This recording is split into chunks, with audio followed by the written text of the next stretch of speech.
महाराष्ट्रातल्या निवडणुका आटोपल्या। आता सर्वांनाच ओढ लागले ती म्हणजे 4 जूनच्या निकालाची। निवडणुकीतील प्रचार आणि प्रत्यक्ष मतदानाच्या दिवशीचं वातावरण पाहता कुणाचे निवडून येण्याचे चान्सेस जास्त आहेत याचा अंदाज आता समोर येऊ लागलाय। महायुतीत असणाऱ्या शिंदेंच्या शिवसेनेलाही 15 पैकी किती जागांवर यश मिळतंय याचा आकडा आता चर्चेत आलाय। शिंदेंनी लोकसभेत जोर लावलेल्या 15 जागा कोणत्या आहेत आणि त्यातल्या कुठल्या जागेवर शिंदेंचे उमेदवार निवडून येत आहेत तेच पाहूया आजच्या व्हिडिओतून। हॅलो, मी ओमकार, हॅलो महाराष्ट्रमध्ये तुमचं स्वागत आहे। व्हिडिओला सुरुवात करण्यापूर्वी एक महत्त्वाची आठवण, जर तुम्ही अजूनही आमच्या YouTube चॅनलला सबस्क्राइब केलं नसेल तर लगेच करा। यातले पहिले उमेदवार आहेत ते म्हणजे श्रीकांत शिंदे। सलग 2 टर्म खासदार असणाऱ्या शिंदेंच्या विरोधात ठाकरे टफ उमेदवार देतील अशी शक्यता होती, पण माजी नगरसेवक वैशाली दरेकर यांना मैदानात उतरवत ठाकरेंनी श्रीकांत शिंदेंना फ्री हिट दिले अशी मतदारसंघात चर्चा होती। पण प्रचारात दरेकरांनी घेतलेली आघाडी, भाजपच्या अंतर्गत नाराजीचा शिंदेंना बसलेला फटका आणि एकनिष्ठ विरुद्ध फुटीर हे मुद्दे फ्रंटला असल्यानं दरेकर या रेसमध्ये आल्या। मात्र श्रीकांत शिंदे अगदी निसटत्या लीडनं कशीबशी कल्याणची जागा राखतील अशी सध्या मतदारसंघात चर्चा आहे। दुसरे उमेदवार आहेत ते नरेश म्हस्के। शिंदेंच्या ठाण्याच्या बालेकिल्ल्यात आपल्या अत्यंत जवळच्या मावळ्याला शिंदेंनी मैदानात उतरवलं। ठाकरेंकडून राजन विचारे विरुद्ध नरेश म्हस्के यांच्यात लढतीत राजन विचारे वन साइड मैदान मारतील असं वातावरण प्रचाराच्या पहिल्या दिवसापासून ठाण्यात होतं। नरेश म्हस्के यांना प्रचाराला मिळालेला अगदी थोडा वेळ, ठाकरेंच्या बाजूने असणारी सहानुभूतीची लाट आणि नरेश म्हस्के यांची उमेदवारी कनेक्ट न होणं या सगळ्या गोष्टी ठाकरेंच्या पथ्यावर पडताना दिसल्या। याशिवाय राजन विचारे यांचं मतदारसंघातील काम, मतदारांशी असणारा सुसंवाद आणि बंडाळीच्या वेळेस दाखवलेली निष्ठा यामुळे राजन विचारे मोठ्या लीडनं निवडून येतील अशी ठाण्यामध्ये चर्चा आहे। तिसरे उमेदवार आहेत ते म्हणजे रवींद्र वायकर। मुंबई उत्तर पश्चिमच्या या इंटरेस्टिंग लढतीमध्ये ठाकरेंकडून अमोल कीर्तीकर विरुद्ध शिंदे गटाकडून रवींद्र वायकर मैदानात होते। वायकर हे ठाकरेंचे एकनिष्ठ, मात्र ईडीनं चक्र फिरवल्यानं त्यांना नाईलाजानं शिंदेंसोबत जावं लागलं। पक्षप्रवेश होताना त्यांच्या चेहऱ्यावरचे भाव बरंच काही सांगत होते, त्यामुळे शिंदेंचा फोर्स असला तरी मशालीच्या विरोधात वायकर किती ताकद लावून लढतील हा मोठा प्रश्नच होता। हे सगळं गणित पाहता अमोल कीर्तीकर यांचं मुंबई उत्तर पश्चिम मधून निवडून येण्याचे चान्सेस जरा जास्तच आहेत। चौथा उमेदवार आहेत त्या म्हणजे यामिनी जाधव, ज्याला खरी खुरी मुंबई म्हटलं जातं। त्या दक्षिण किंवा साऊथ मुंबईमधून शिंदेंच्या यामिनी जाधव यांच्या विरोधात ठाकरे गडाचे स्टँडिंग खासदार अरविंद सावंत यांनी दंड थोपटलं होतं। राहुल नार्वेकर, मंगत प्रभात लोढा यांनी यामिनी जाधव निवडून याव्यात यासाठी बराच जोर लावला होता, पण मराठी विरुद्ध अमराठी, अरविंद सावंत यांनी केलेला आक्रमक प्रचार, ईडीच्या कारवाईनं यामिनी जाधव यांनी केलेली बंडखोरी हे नरेटिव्ह ठाकरे गटाने संपूर्ण प्रचारात वापरलं।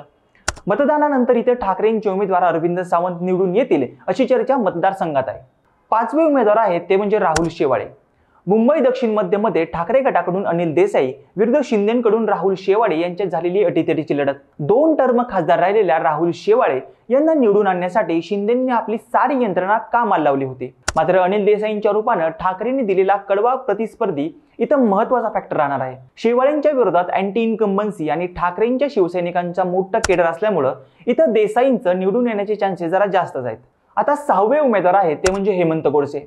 नाशिकच्या राजाभाऊ वाजे विरुद्ध हेमंत गोडसे यांच्यातील लढतीकडे पुऱ्या महाराष्ट्राचं लक्ष लागलेलं होतं। एकतर त्यांच्या उमेदवारीवरून बराच राडा झाला होता, त्यात गोडसे यांची मागील 2 टर्मची कारकीर्दही काही खास नव्हती। त्या स्थानिक राजकारणात त्यांचा वाढता हस्तक्षेप यामुळे त्यांची उमेदवारी नाकारण्यात यावी असा जोर महायुतीकडून सुरू होता। आता हे सगळं सध्या राजाभाऊ वाजे यांच्या पथ्यावर पडताना दिसतंय। ठाकरेंनी इथं जोरात ताकद लावल्यानं राजाभाऊ वाजे नाशिकात मशाल पेटवतीलच असं मतदानानंतरचं वातावरण आहे। आता 7वे उमेदवार आहेत ते म्हणजे श्रीरंगाप्पा बारणे। मावळमध्ये संजोग वाघोरे यांच्या ठाकरे गटातील प्रवेशामुळे मावळमध्ये शिवसेना विरुद्ध शिवसेना अशी लढत झाली। बारणे तगडे उमेदवार असले तरी राष्ट्रवादी अजित पवार गटाचा अंतर्गत विरोध इथं लपून राहिलेला नव्हता। अजित पवार गटाने आपला म्हणावा तसा प्रचार केला नाही अशी खंत स्वतः बारणेंनी व्यक्त केली। वाघोरे हे तसे मूळचे अजितदादांचे कार्यकर्ते असल्यानं इथल्या राष्ट्रवादी केडरचा सपोर्ट हा ठाकरे गटाच्या बाजूने लागल्याचं बोललं जात आहे। त्यात अँटी इन्कम्बन्सीचा फटका आणि ठाकरे आणि पवारांच्या बाजूने असणाऱ्या वातावरणाचा फायदा इथं वाघोरेंना झाला। थोडक्यात काय तर संजोग वाघोरे मावळात शिंदे गटाला अनपेक्षित धक्का देऊ शकतील। 8वे उमेदवार आहे ते म्हणजे धैर्यशील माने। हातकणंगलेत झालेल्या चौरंगी लढतीत आपली विद्यमान खासदारकी टिकवण्यासाठी मानेंना बरीच कसरत करावी लागली होती। राजू शेट्टींमुळे तयार झालेलं कडवं आव्हान आणि सत्यजित पाटील यांचा मतदारसंघावरचा होल्ड यामुळे इथं काटेकी टक्कर होती। मानेंच्या प्रचारासाठी दस्तूर खुद्द पंतप्रधानांनी इथं जाहीर सभा घेतली होती, पण भाजपच्या स्थानिक नेतृत्वाचा मानेंना असणारा विरोध आणि आपल्या पहिल्या टर्ममध्ये अनेक स्थानिक नेत्यांशी बिघडलेले संबंध याचा फटका मानेंना निकालात बसू शकतो. इथं सत्यजित पाटील आघाडी मिळवतील अशी मतदारसंघात चर्चा आहे. आता नवे उमेदवार येतात ते म्हणजे संजय मंडलिक. कोल्हापुरात काँग्रेसकडून शाहू छत्रपती यांच्या नावावर शिक्कामोर्तब झाला आणि त्याच दिवशी शिंदे यांचे उमेदवार संजय मंडलिक बॅकफुटला गेले. कोल्हापूरच्या गादीबद्दल केलेली अनेक वादग्रस्त वक्तव्य मंडलिकांवरतीच बुमरँग होताना पाहायला मिळाली.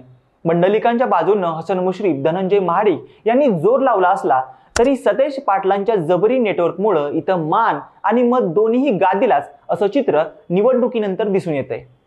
10वे उमेदवार आहेत ते म्हणजे संदीपान भुमरे. अगदी बरीच कात्याकूट झाल्यानंतर ठाकरेंच्या चंद्रकांत खैरे यांच्या विरोधात शिंदेंनी संदीपान भुमरे यांच्या नावावर शिक्कामोर्तब केला.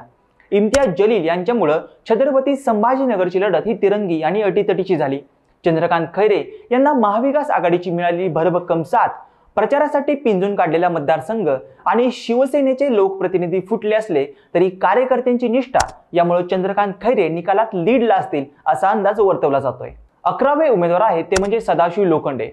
अनुसूचित जातीसाठी राखीव असलेल्या शिर्डी लोकसभा मतदारसंघात शिंदेकडून सदाशिव लोखंडे विरुद्ध ठाकरेंकडून भाऊसाहेब वाघचौरे अशी इंटरेस्टिंग लढत झाली.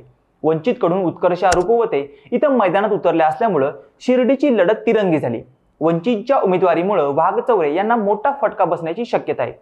मतविभाजनाचा फटका आणि सदाशिव लोखंडे हे आपल्या विकास कामांच्या जोरावर निकालात सध्या लीडला राहतील असं सध्या शिर्डीचं वातावरण आहे. 12वे उमेदवार आहेत ते म्हणजे बाबूराव कदम कोहळीकर. खरं तर हिंगोलीसाठी ठाकरेंच्या नागेश पाटील आष्टीकर यांच्या विरोधात हेमंत पाटील यांना उमेदवारी जाहीर करण्यात आली होती. मात्र ऐनवेळी त्यांची उमेदवारी मागे घेत कोहळीकरांना उमेदवारी देण्यात आली. कागदावर इथं महायुतीची ताकद जास्त असली तरी शेती प्रश्न, मराठा आरक्षण आणि महागाई हे फॅक्टर इथं ठाकरेंना साथ देऊ शकतात. आष्टीकरांनी प्रचारात लावलेली ताकद आणि प्रत्यक्ष मतदानाच्या दिवशीचं वातावरण पाहता हिंगोलीमध्ये मशाल फिक्स आहे असं बोललं जात आहे.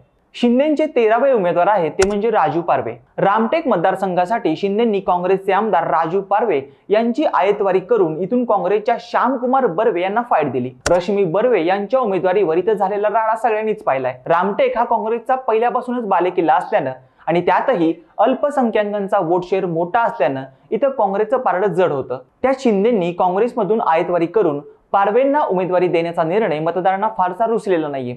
त्यामुळे इथं काँग्रेसचाच पंजा चालणार अशी चर्चा मतदारसंघात आहे. 14वे उमेदवार आहेत ते म्हणजे प्रतापराव जाधव. बुलढाण्यात ठाकरे गटाचे नरेंद्र खेडेकर, शिंदेकडून प्रतापराव जाधव तर अपक्ष उमेदवार रविकांत तुपकर अशी लढत झाली. शिंदेच्या प्रतापराव जाधव यांच्या विरोधात बुलढाण्यात अँटी इन्कम्बन्सी होती. त्यात ठाकरे गटाकडून गद्दार विरुद्ध खुद्दार अशी प्रचाराची लाईन पुढे घेऊन गेल्यामुळे याचा मोठा फटका जाधवांना बसल्याचं बोललं जात आहे. त्यामुळे इथं खरी लढत ही ठाकरे विरुद्ध रविकांत तुपकर अशी असल्याची चर्चा मतदारसंघात होती. मतविभाजनाचा प्रॉपर गेम जुळून आला तरी इथं अपक्ष उमेदवार रविकांत तुपकर देखील आघाडी मारू शकतात. आता या यादीतलं शेवटचं म्हणजे 15वं नाव आहे ते म्हणजे राजश्री पाटील. यवतमाळ वाशिम मध्ये भावना गवळी यांचा पत्ता कट झाल्यानंतर ठाकरेंच्या संजय देशमुखांच्या विरोधात कडवा प्रतिस्पर्धी शोधण्याचं आव्हान शिंदे गटासमोर होतं. मात्र अत्यंत नाट्यमयरित्या नागेश पाटील यांची हिंगोलीतून उमेदवारी रद्द करत त्यांच्या पत्नी राजश्री पाटील यांना यवतमाळमधून उमेदवारी देण्यात आली. बाहेरचे उमेदवार त्यात गद्दारीचा असलेला टॅग यामुळे संजय देशमुख निवडणूक प्रचारापासून ते प्रत्यक्ष मतदानापर्यंत प्लसमध्ये राहिले. महायुतीला इथं पाठिंबा असला तरी त्यांचं मतांमध्ये कन्व्हर्जन करण्यात राजश्री पाटील यांना यश आलं नाहीये अशी मतदारसंघात चर्चा आहे. त्यामुळे भावना गवळी यांच्यानंतर आता मशालीचा उजेड यवतमाळ वाशिमवर पडेल अशी मतदारसंघात चर्चा आहे. तर या होत्या शिंदे गट लढवत असणाऱ्या लोकसभेच्या 15 जागा. यापैकी सध्या तरी केवळ 2 जागांवर शिंदेचे उमेदवार निवडून येण्याचे चान्सेस दिसत आहेत. मात्र प्रत्यक्ष निकालाच्या दिवशीचा आकडा हा काही वर खाली होऊ शकतो. पण शिवसेनेत केलेल्या बंडाईचा फटका शिंदेंना लोकसभेला बसताना दिसतोय एवढं मात्र निश्चित आहे.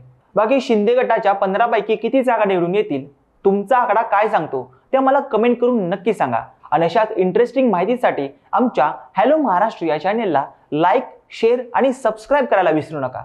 व्हिडिओ शेवटपर्यंत बघितल्याबद्दल धन्यवाद.